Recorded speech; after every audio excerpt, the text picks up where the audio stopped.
Hi everybody, this is Johnny. I'm going to go over CalTPA Step 1 Plan today. This is mainly for my students, but this should help anybody else who's working on CalTPA and wanting to do well by it.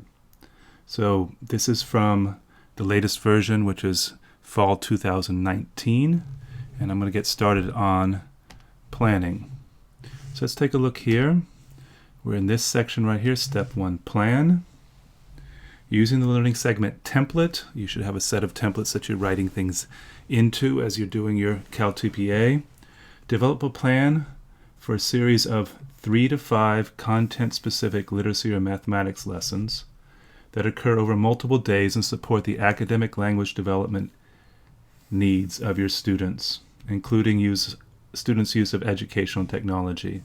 Now, there's some things that are going to be very important. They've already highlighted these. All of the ones that have underlines means that there's a glossary in the back and you can see what they mean by these things. So educational technology is one of the things that will have to happen, and you need to have your students engaged with some kind of technology as they're learning the things that matter in your lessons. Now, the other piece that matters here is that this sequence of 3 to 5 lessons may be part of a longer unit of study. Your sequence should have a clear starting point and ending point related to the particular learning goals. So doesn't have to be a unit of study in and of itself, but it should be a sequence of lessons that connect to each other and matter to each other within a larger unit of study. Okay? Again, this is one of the central things that cuts across the CalTPA. Use what you know about your students' assets and learning needs. This phrase comes up again and again in both cycles. Make sure you attend to both of them, and you want to be positive about students, about what they bring to their learning, not negative. So any place where you might be negative about what your students don't have will count against you, and the CalTPA is trying to frame things and hoping that you will frame things in terms of what your students bring to their learning and what you're going to do with those things. So and learning needs means just essentially where they are, not that they're needy, but what they might gain from it as well. Again, you need to be working from the California content standards and content-specific pedagogy. That means if you're doing literacy, you're teaching like a good literacy teacher, and you're using the kinds of pedagogy that goes with good teaching of reading and writing. In mathematics, you might think about the mathematical practice standards, about engaging students in problem solving and language around math. So hold on to those things. There's a little bit more here, so let me give you the next page. Okay, so at the top of this page, we're continuing with Step 1, Planning. Plan lessons should encourage students to engage in higher order thinking. I'm highlighting in red all the ones that come up again and again. Higher order thinking. So that means you have to be asking the right questions, deep questions. If you're teaching lessons that are about rote understandings, about collecting a bunch of understandings, like if you're doing math, if it's about simply learning the times table, that won't be sufficient. You need to be thinking about things that take kids deeper into the study, about what the conceptual pieces are underneath something. Close reading within literacy or problem solving within math. Both of those would take you to good places and take you to deep understandings of the topic itself. And again, they come back to academic language again and again. Please look it up in the glossary. Essentially, it's the language needed to work in that discipline. Okay? There's ways of talking, and there's vocabulary and terms, ways that people interact with language and use language to do that study. Within literacy, you can think about if you're doing some kind of writing circles or writer's workshop or something, author's chair, there's ways people talk about things and what kind of language is embedded in that. Within mathematics, if you're doing problem solving, there's ways in which you have to justify and explain, and also there's a lot of terminology that sits alongside that helps people do the work of mathematics with the right kind of language. So hold on to academic language that way. Okay. The next piece is they're going to be asking a lot about different kinds of assessments. Formal assessment must allow students to demonstrate their understanding of the content through the development of a product, participation in a process, or delivery of a performance. Okay, so essentially you have to have something that sets out what kids understand. Kids are doing something to show you what they've gotten out of your lessons. And I'll talk a little bit more about each of these in a little bit, okay? They emphasize rubrics throughout. You want to think about having rubrics for all three kinds of assessments you're doing: formal, informal, and student self-assessment. I'll talk about those in a little bit, but you want to start with the notion that you need to have at least 3 rubrics of some kind. I'm going to call them criteria for success, some kind of list of things that you expect your kids to get out of the lessons that you're checking along the way, or using the rubrics as measures of how your kids are doing relative to your teaching. So let's hold on to those things, all right? All those things need to be included in whatever you're going to submit. All right, so that's the overview of planning, the step 1 planning. I'm going to take you into the heart of the expectations now. So let's get started with that. Make sure I get you to the right page. All right, so not quite. We'll be there in a second. All right. Here it is. Okay.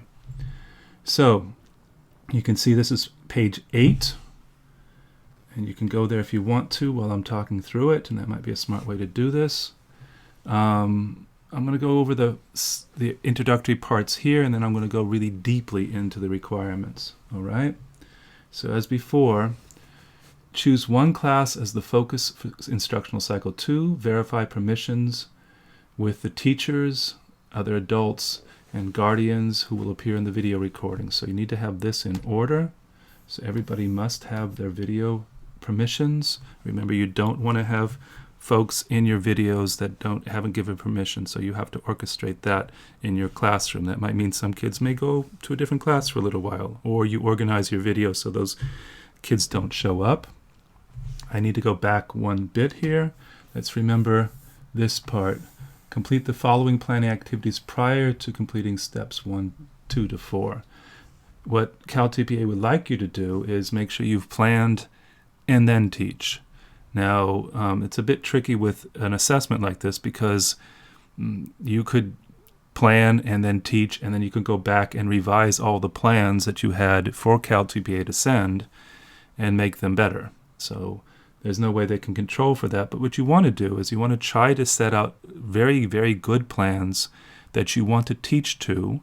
And then in the end, you want to reflect on how your planning sets you up for good teaching. That's the essential thing. And that's one of the things at the heart of CalTPA that they're trying to work us towards, which is your planning sets up good teaching. Your teaching needs to be reflected upon and analyzed to justify your planning, so that you always are working to better your planning, and better planning betters your teaching. Reflection on your teaching betters your planning. So keep that cycle in mind. So again, planning must happen before teaching. All right? So there are a couple guidelines here. I'm going to go down to getting to know your students. So this is like the contextual information you set out for your cycle 1. A couple things you want to know. If you're in the same placement, you can use the same information, but you have to set out it in the template that's appropriate for cycle 2. All right? Okay. And the next part, this is probably more important. You want to gather information about your students' assets and learning needs in a professional, appropriate manner that protect your students' privacy, so keep that in mind. What I wrote here is make sure the best way to do this is to talk to your cooperating teacher about your students to complete the contextual information. Don't just make it up or just say, I'll spend some time with the kids and I'll figure it out. Do talk to people. So a couple different ways. One is to talk to your cooperating teacher. That's the central thing. You really should probably sit and do the contextual information piece with your cooperating teacher, talking through every single one of the prompts. Anything you don't know, you might go to the school secretary or ask your cooperating teacher where would the best place be to find that kind of information. All right? So, and the emphasis again, always assets.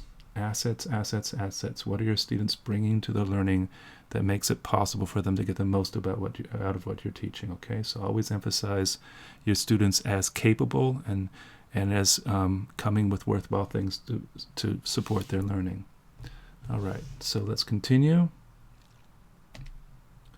Okay, So this is a list of the things that come up in this set of information you need to set out. Okay, so obviously here you need to have prior academic knowledge. Okay, so a couple different ways to think about this one. Think about it in terms of what they've been doing in class so far this year. So when you sit with your cooperating teacher and you're working together to plan what this learning segment is, I'm going to back up just a little bit. My suggestion is that you work with your cooperating teacher to find a sequence of 3 to 5 lessons within a given unit of study. And there's no penalty, and in fact it's encouraged that you sit with your cooperating teacher and plan through your portion of that unit of study. So say it's a 2-week unit on something with multiplication or something to do with addition or subtraction or whatever in math. You want to find within that 2 weeks your 3 to 5 lessons. Now you may be teaching all the whole sequence, but you most likely will be teaching 3 to 5 lessons of a larger unit in which your teacher is the lead teacher and you're teaching alongside. But those 3 to 5 lessons have to be yours. But the planning should be a co-activity. You should be doing it with your teacher. So thinking and going back to this piece, back to prior knowledge, in that planning that you do with your cooperating teacher, the planning will have to start with what prior knowledge do students bring. Now there's 2 places that you might think about in terms of prior knowledge. One is prior academic knowledge. So prior academic knowledge would be what units of study did you have? What things were you already looking at or doing this year that sets you up for this next unit of study? Okay. Alongside that academic part is you could also think about what things did they learn in the years prior. Okay. So what you want is whatever lessons you're doing in your unit of study naturally and sensibly follow things that kids have been learning already. It makes good sense that whatever you're teaching follows things that they've learned about already, building on their prior knowledge. So that's one piece. The other place is what kinds of prior knowledge might they draw from as funds of knowledge. So kinds of knowledge they might have from home or experiences at school or community, the kinds of things they might know because of the way their families do things. Think of that as also a resource. This goes back to the notion of assets. You want to be working on assets again and again. So funds of knowledge, okay? So, and if you can also put in the idea of interests, why it should interest them, then that will just put icing on the cake, all right? So this is all about prior academic knowledge. Okay, we've talked about funds of knowledge. We also talked about prior academic knowledge and where you might get this. Then, the same thing with prior experiences related to the content. Okay. Now I'm going to go to this piece, which comes up again and again. Educational technology. You'll have to describe something that matters. Whatever kinds of tools or resources or online activities, you need to say something about what kinds of technology has been used in the past to set up their ability to learn within this learning segment. And not just using the technology, but just the kinds of activities they were doing that sets up the possible learning. All right? So this next piece, all of this here, should be familiar. Okay? And you should work with a cooperating teacher and school secretary for these. So you've done this once before with Cycle 1. Just be really careful about it all. The reason to give it care is that when the reviewer is looking at your work, this gives the reviewer a picture of the classroom that you're working in. So when they're reading all of your descriptions about your teaching, when they're watching your videos, it gives them background knowledge so they could better understand your choices and your moves in your teaching. It also shows the kind of responsibility teachers should have towards knowing their students. So give this good attention. All right?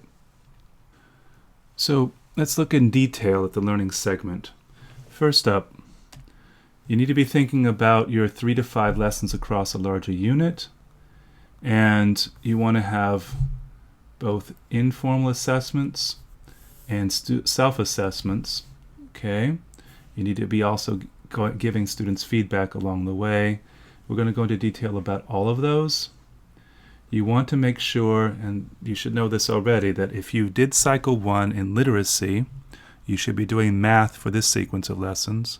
If in Cycle 1 you did math, for Cycle 2 you need to be doing literacy. So just as long as those are all understood. Okay. Again, the other thing, a formal assessment and rubrics. Now they're saying rubric resulting in a process, product, or performance from each student. They ask for rubrics in the other regards too, so we'll come to all of that. All right? Okay. So if you look here, they'll give you an explanation about what they believe each one of these might look like. Product, visual representation, written product, 3D model. You might think of this as an essay. It could be some kind of problem-solving activity.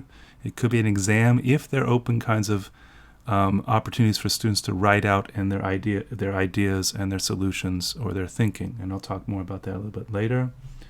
Process, mathematical problem with explanation of how they solve the problem. I find this curious because I could think of this as a form of product too, but it needs to show how the thinking was happening. You could also imagine in writing that students write about their writing, what things were working for their writing, what kinds of moves they made that helped them change the grammar or the explanation or the expression in their writing. If they're describing their writing process in some form, that would fit under process. And then the last one, performance, a demonstration or presentation. That should be pretty self-evident. It can happen in math as well as in literacy. Hold on to that too. Students can be demonstrating their problem solving for everybody on the whiteboard, or you can imagine those things. All right? Again, a focus on content-specific learning and academic language. All right? The learning segment must also include opportunities to engage in higher order thinking and develop their academic language in the content areas taught.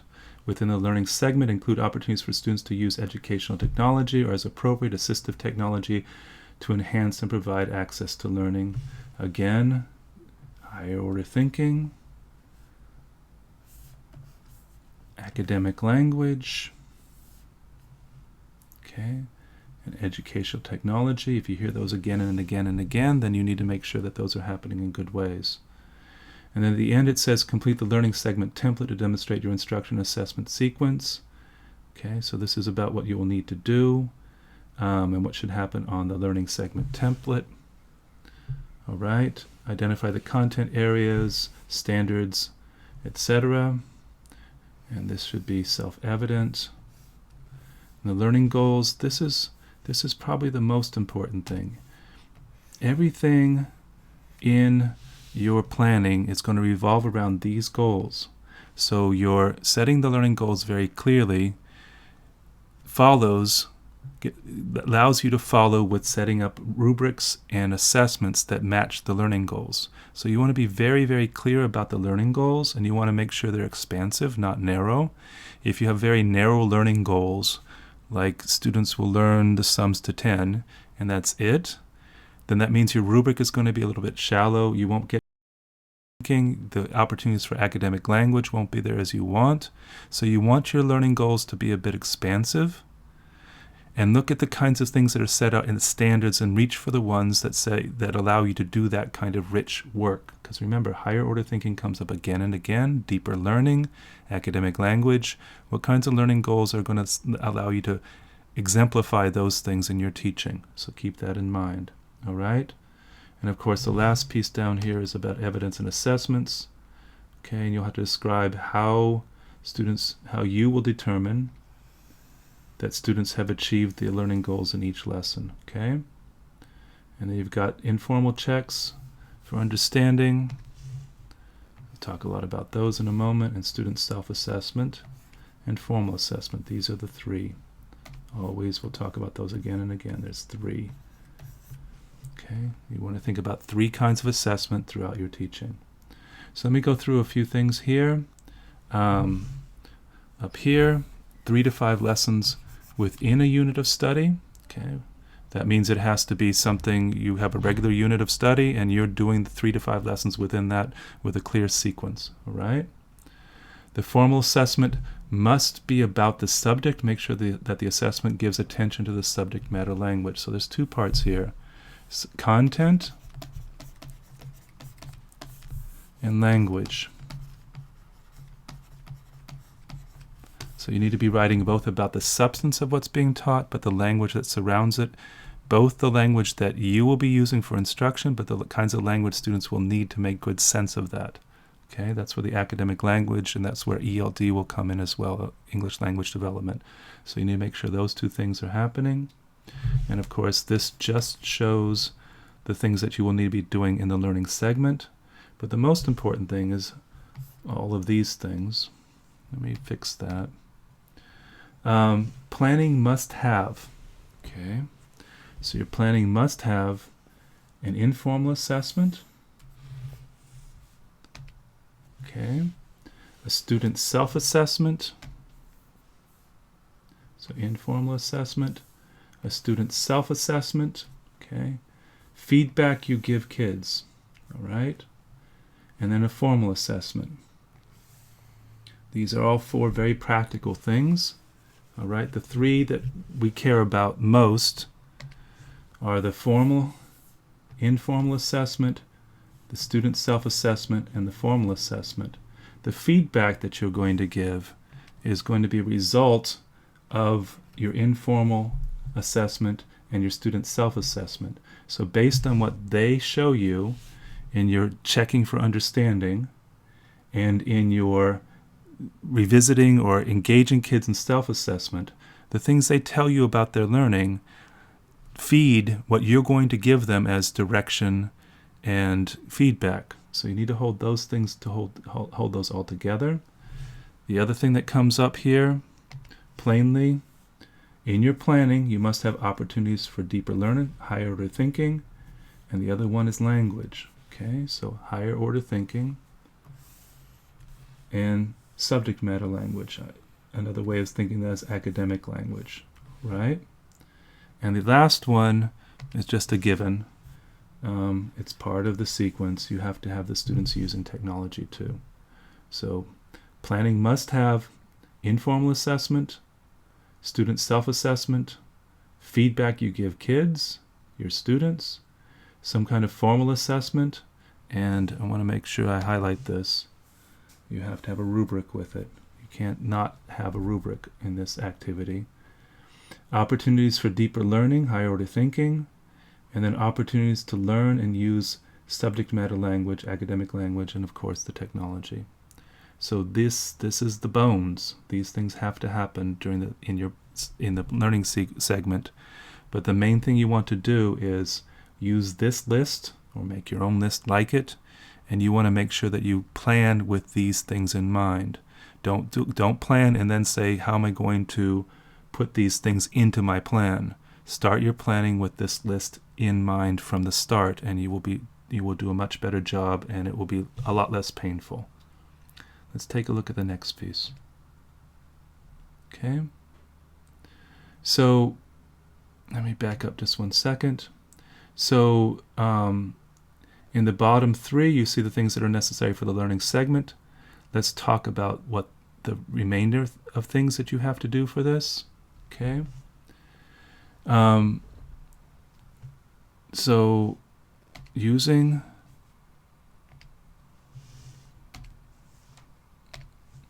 you need to include an explanation of how each lesson links to where students are currently. Okay. Academically and with respect to interest development issues or learning issues. All right. And this all comes from working from what students know.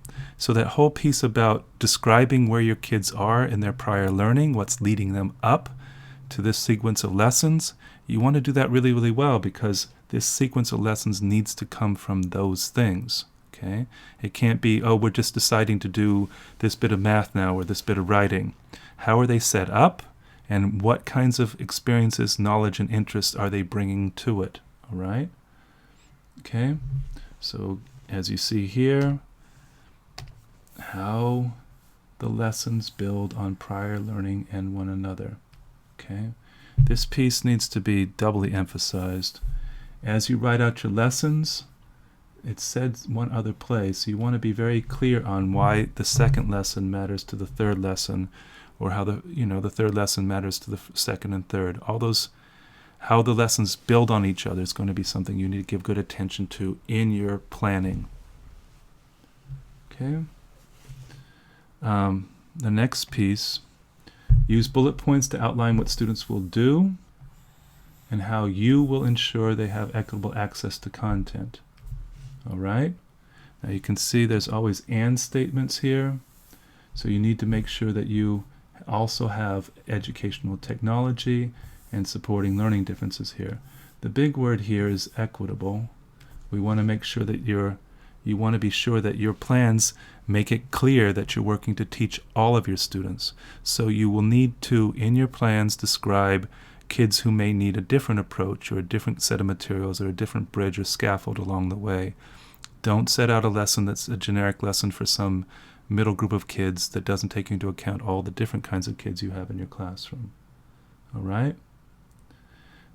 So next piece, instructional strategies. Use bullet points to outline what you will do. Now this is significant because in the prior piece, this was all about what students will do. This is about what you will do. Okay? So in your plans, you should have it be clear that, most of the things that are happening are what students are going to be doing as a result of your teaching.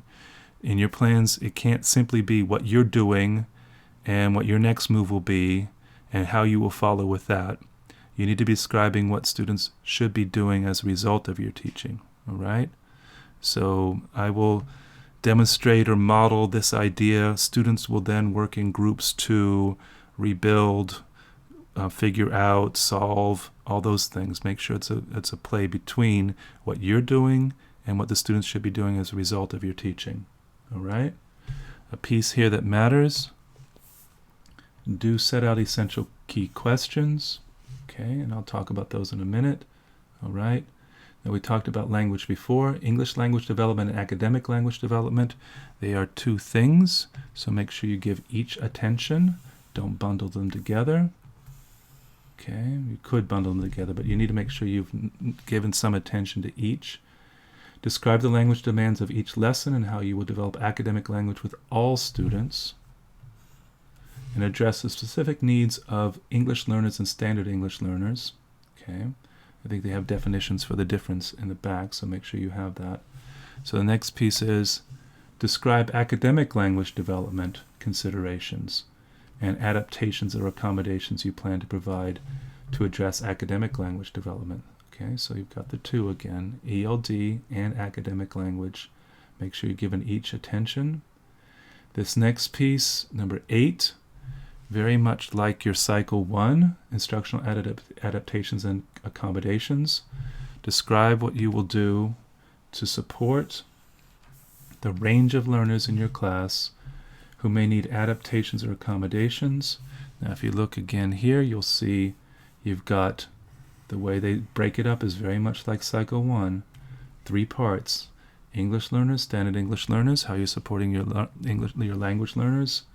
Then you've got students with IEPs or 504s, okay, or those identified with GATE, or students whose life experiences may result in the need for additional academic or emotional support. These are exactly the 3 that were set out as focus students in Cycle 1. So you need to write about them in particular. Okay? So let's go through what you must focus on in your plans. First off, as I said before, what students will be doing. Okay? So make sure it's about the students. Everything should be about students. The second one, how you will make the learning possible. Okay? So that's about you making sure that you're describing what you're doing. But the main thing here is your equity considerations. How do all students have access to the key ideas of the lessons? And you need to be focused on, in this regard, your adaptations and accommodations, your scaffolds, all the things you're doing to make possible that kids, in all the different ways they come to their learning, as best as you're able to, have some access and can get some worth out of the teaching you're going to be doing. Okay? And of course, the next following piece is going to be, you need to make sure what the kids are doing with technology. Okay? More importantly, I would say, is you want to set out essential questions. Now this is a piece that you should give good attention to, because this sets you up for higher order thinking, okay, and deeper learning. If you set out the right kinds of questions, the questions about how and why instead of just what, and the what kinds of questions, so how many different ways might we go about this kind of problem? What are some of the different ways we might see the different ways in which characters involve each other or grow within a piece of text? You want to have the kinds of questions that go deep. My suggestion for you is you look up, if you're not quite sure about what makes for good essential questions, look up essential questions, and under ASCD there's a great article in there by Wiggins, I think. So look it up, and then you'll get an idea of the depth of the questions you might want to be asking. So like I said before, if you set up your lesson planning the smart way, where you're going for rich, deep topics, and everything else falls out well. So your assessments will make good sense, and this kind of thing with the essential questions can be one of those things that pushes you to deeper learning, but also sets you up to have richer assessments. Since this Cycle 2 is so focused on assessment, you want to have the kinds of assessments that will give you rich information that you can analyze and think about deeply. If you don't plan for that in the first place, if you plan very shallowly and you ask questions that don't go very deep, then you're not going to have opportunities to get assessments or assessment types that will allow you to do that kind of rich analysis of students' learning. So keep that in mind. All right? So I wrote down, set out essential questions, questions that move students to key ideas and learning goals. Okay, keep that in mind. We talked about ELD. What are you doing to both support your students' development? Okay. Support your students' development of English and the development of subject matter language as well. Remember, it's both. Okay, so whenever you think ELD, where's the ALD? Whenever you think ALD, where's the ELD? If it's about English language development, make sure I have some things about academic language development. Don't substitute one for the other. Try to make sure you give attention to both. And the last piece was just like Cycle 1, what are you doing for English learners, students with IEPs, GATE students, students with special needs? Give attention to each. Can't say this enough. You know how to do this from Cycle 1, so you write something about each group. I am going to be doing these things to support my English learners. I'm going to do this for my 2 students who have this particular IEP need. I'm going to be doing this for my student who has this emotional need. Make sure you give attention to all of them, okay? The next part, we're going to talk about assessment descriptions, all right? Your proposed learning segment provided a high-level description of your overall instruction assessment sequence. Your assessments and rubrics need to be clearly aligned with your learning goals. Okay, this is probably the most important thing that you need to make sure happens. Okay? You don't want an assessment that doesn't go back to tell you how well your students were doing for the thing that you were asking or expecting them to learn. All right? Provide a detailed description of your planned assessments in response to the following prompts using the template provided. Okay? If you have materials, you need to include those in your submission. And blank copies, you need to include a blank copy of your informal assessment, your student self-assessment, informal assessment. Again, the 3. So in your planning, anticipate that you will need to have something that students are doing or making that will represent informal assessment, student self-assessment, or formal assessment. Okay, and we'll talk about each one of those in just a moment. All right. If your informal and or student self-assessments are not standalone documents, provide the questions you will ask. Okay, and this might be especially for younger kids, the kinds of things that you're going to do in discussion, but also the way that you're going to be considering it too. So if you're going to do student self-assessment or in some kind of informal assessment, you're still working from some set of success criteria, something that you set out in your planning that says, my kids will do these things to show that they've learned what I've set out. All right? Let's go over this piece. Cycle 2 is all about assessment. Give your best description. Cycle 2 is all about assessment. Give your best attention to describing where, how, and why your assessments will be important to students' learning.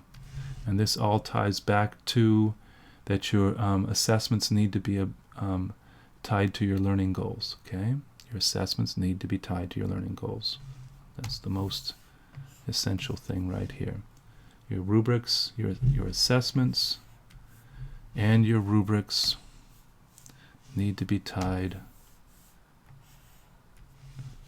clearly aligned with your learning goals. I should probably put another thing here. So this, if you start with this, if you do this thing first, set good learning goals, rich learning goals, start with essential questions that are rich while you're setting out your learning goals, then your assessments will follow and they will be worth doing and they will give you worthwhile information. If you don't make them rich, don't make them deep, don't ask really good questions, then you're going to get shallow things that'll be hard to analyze along the way. Okay? Last little piece here obviously is make sure you include blank copies of your assessments. All right? Let's continue. Okay. This part, again thick, we're going to go through each one of the kinds of assessments. We'll start with informal assessment. Describe one informal assessment you plan to implement in the corresponding rubric. Now make sure you see this. You have one informal assessment. It doesn't mean that you're not doing informal assessment all along the way, but you must plan to have one that is evident in the video or the other, or in your writing that you describe. And you can also see that this one requires a rubric, so make sure you get that alongside. Explain how the selected informal assessment is aligned to content-specific learning goals. This goes back to what we talked about just a moment ago. How is this assessment aligned to the learning goals? Okay. And this next part, and how the assessment will provide students opportunities to demonstrate content knowledge in a variety of ways. I'll describe that in a minute, but you need to hold this piece. I'll just say it very quickly, and I'll talk about it a little bit more too. You don't want to have kinds of assessments where every student is going to give you the same kind of answer, all right? And so that would be a kind of shallow thing, but imagine if you asked a question where students might come up with a variety of answers. So it might be within literacy, choose a character in the story that best exemplifies striving or struggle or something like that, and give a good reason why. Students might give you different answers, and each one of them will have a justification that depends on their interpretations and understandings of things, right? So there's not a single answer. You can imagine doing problem solving in mathematics where there might be multiple approaches to solve the problem, not just a rote way, not just a standard algorithm, but there could be this way or that way. In some ways maybe better than others, but every student has ways to think about it for his or herself. So think about it that way. Okay? So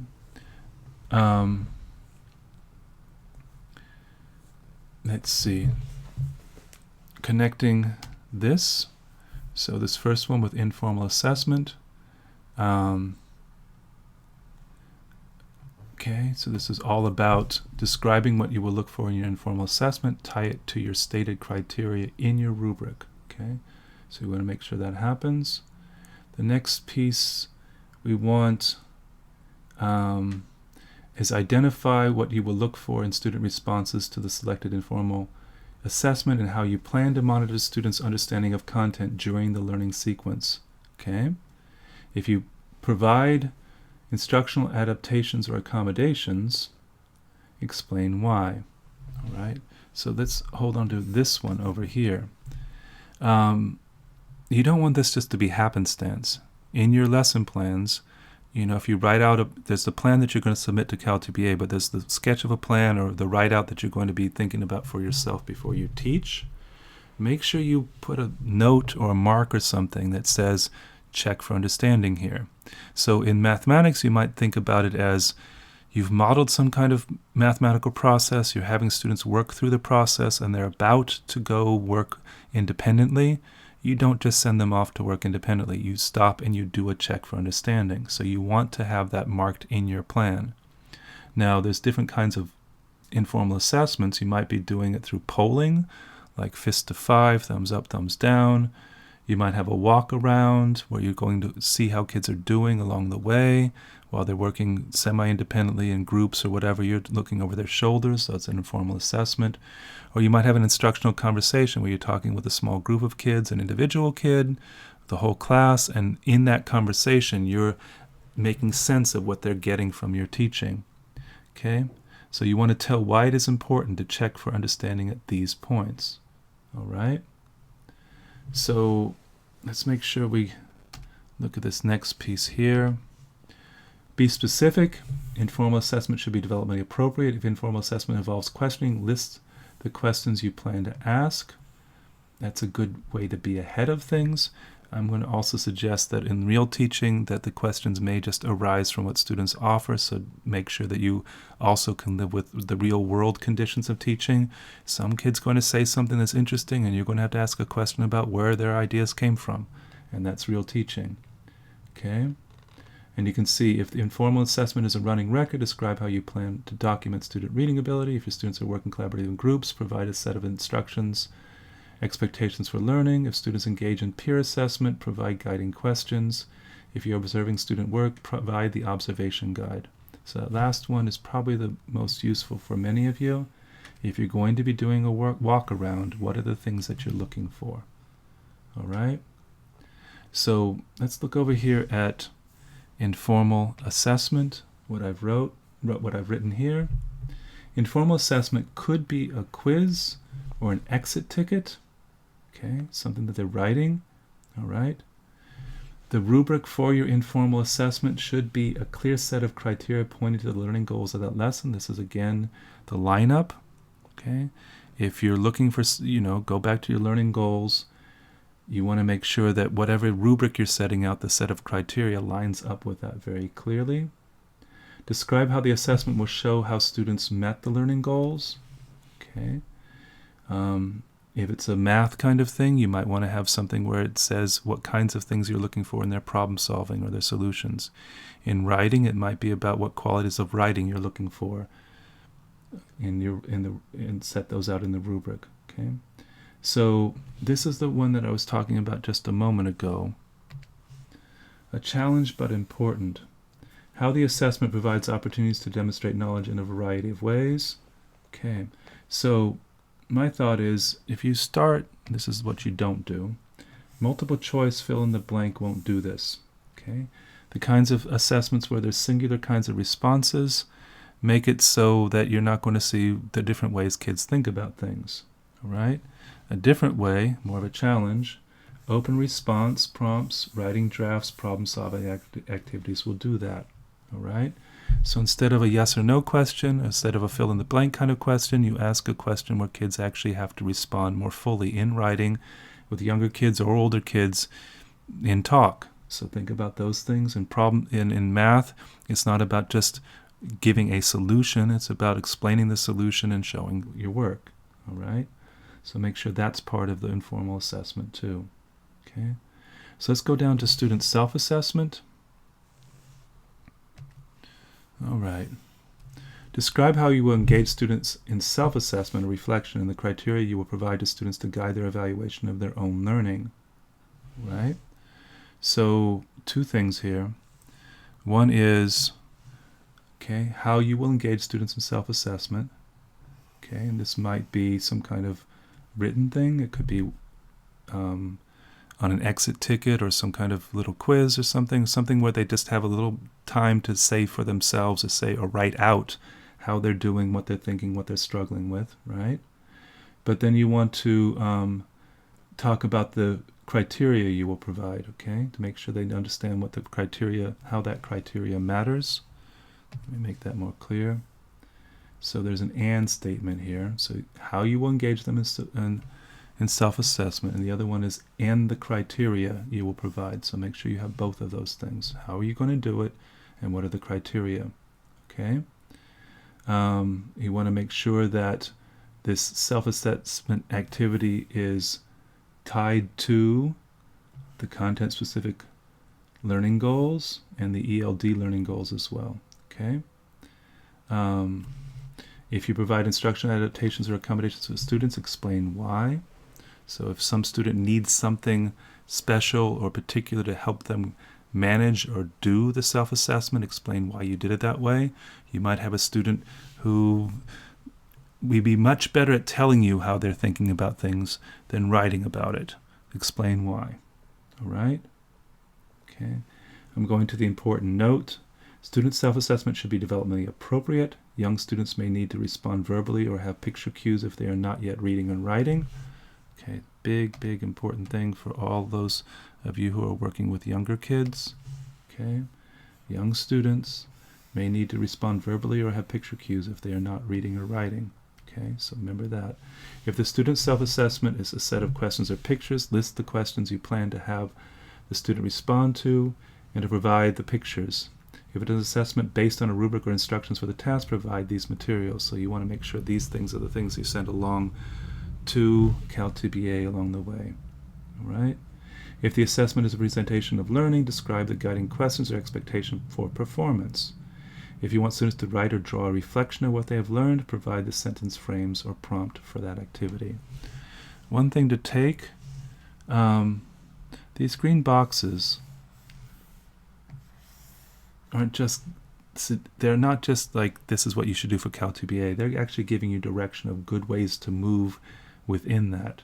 So if you're stuck on how to do self-assessment, go through this box, think about, using questions or pictures of the questions you might ask. All of these things CalTPA is setting out as worthwhile ways to go about self-assessment. Okay? Now here's some things I want to add. This first one's probably the most important. Do this. Student self-assessment. The best way to have students do self-assessment is to have them use the very same rubric criteria you are using for your formal, informal, or formal assessment. Okay?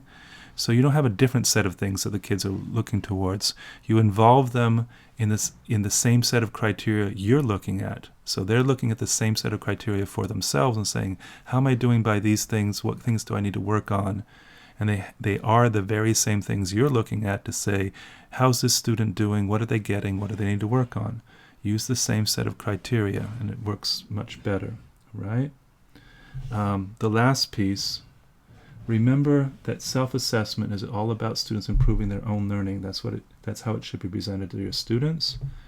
Okay, so when you go about the self-assessment exercise, whatever, the preamble to this with your students is, we all want to get better.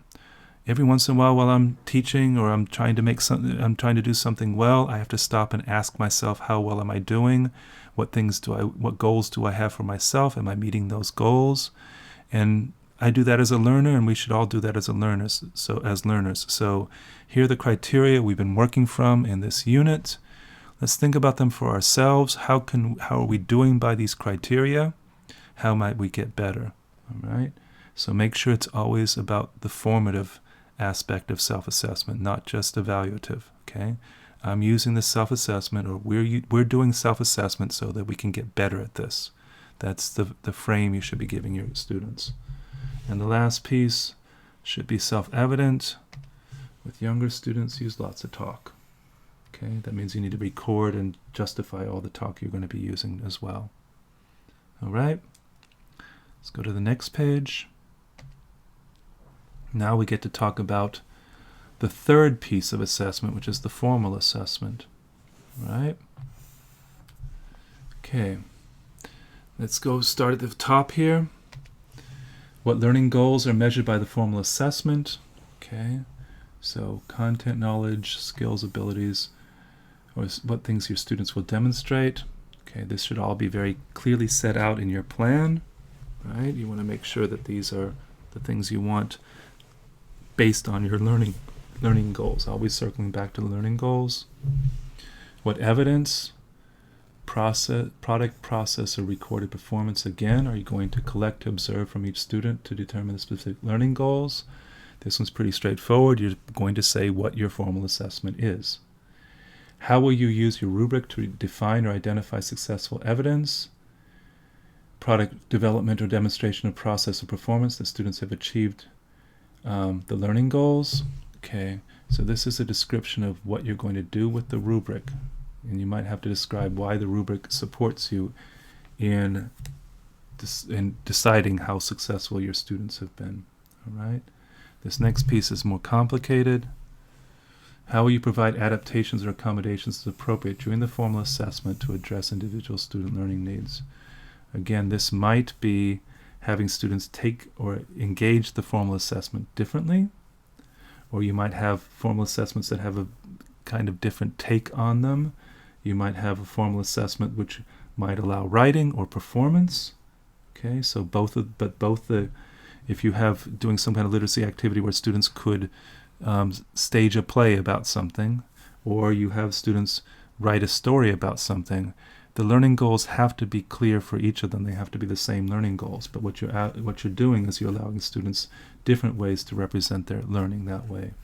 And you might do that because some students will give a better demonstration of their understanding because they like to perform, or because they enjoy the writing.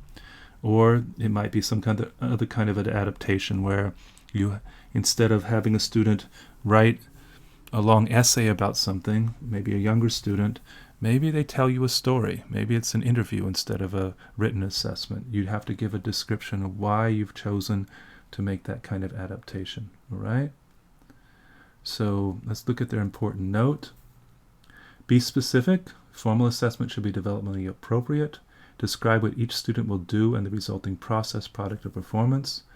For example, indicate that each student will use manipulatives to work through a mathematical process problem with verbal rationale.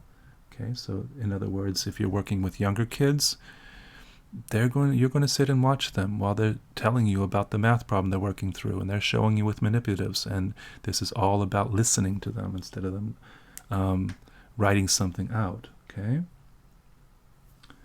We'll use manipulatives to work through a mathematical process problem with verbal rationale. Draw or paint a picture, balance on one foot or throw or catch a ball, participate in a hands-on science experiment, tell a story using puppets, or retell a story to follow an order of events, collect and submit student products or written summaries as they move through a process, video record student performances. Very important here, and you will want to write this down somewhere. Anticipate collecting the artifacts in whatever ways they are. You don't want to be in a situation where kids have done some kind of activity, or they've written something out in some kind of way, and you forgot to, or you lost, or you didn't anticipate some means of collecting it, because you need to have those artifacts. So before you teach anything, set out and say, how am I going to collect the assessment evidence? Okay, that might be things that kids have made, but it also could be the performances. Are you video recording what's happening with the students? Or are you taking an audio recording of an interview with your students? Or are you taking observational notes while you're moving around the room? Make sure you anticipate the ways in which you're collecting the evidence. All right? Okay. At the bottom, you can see the kinds of evidence that need to be set out. Okay, so let's go through the notes that I put alongside. All right. I wrote over here, your rubric should be a clear description of success criteria. Write these out in your planning. Build assessments and teaching approaches around these. Okay, that makes good sense.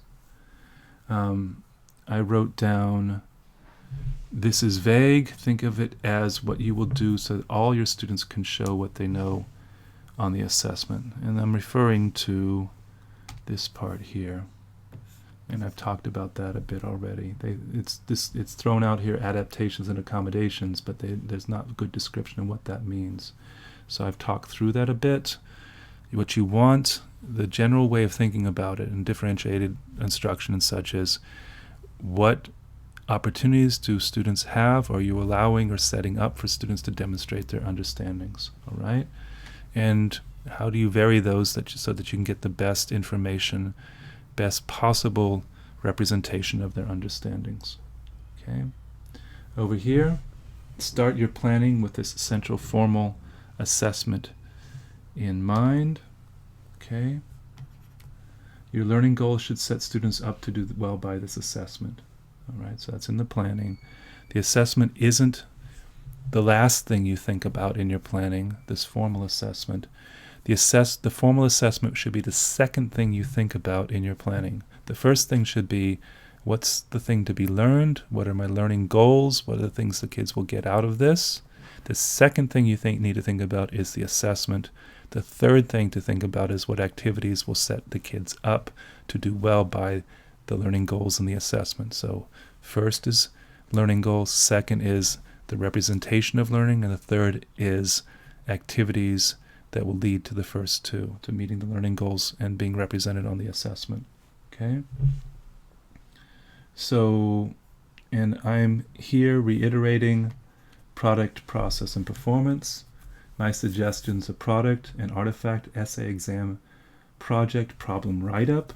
Okay? Process, some kind of activity and how it's being done. In math, that might be some kind of problem solving. In literacy, some kind of writing process or comprehending text. Okay, the active part of making sense in math is what's happening while you're problem solving. The active process of making sense in literacy is what you're doing while you're writing and what you're doing while you're comprehending text.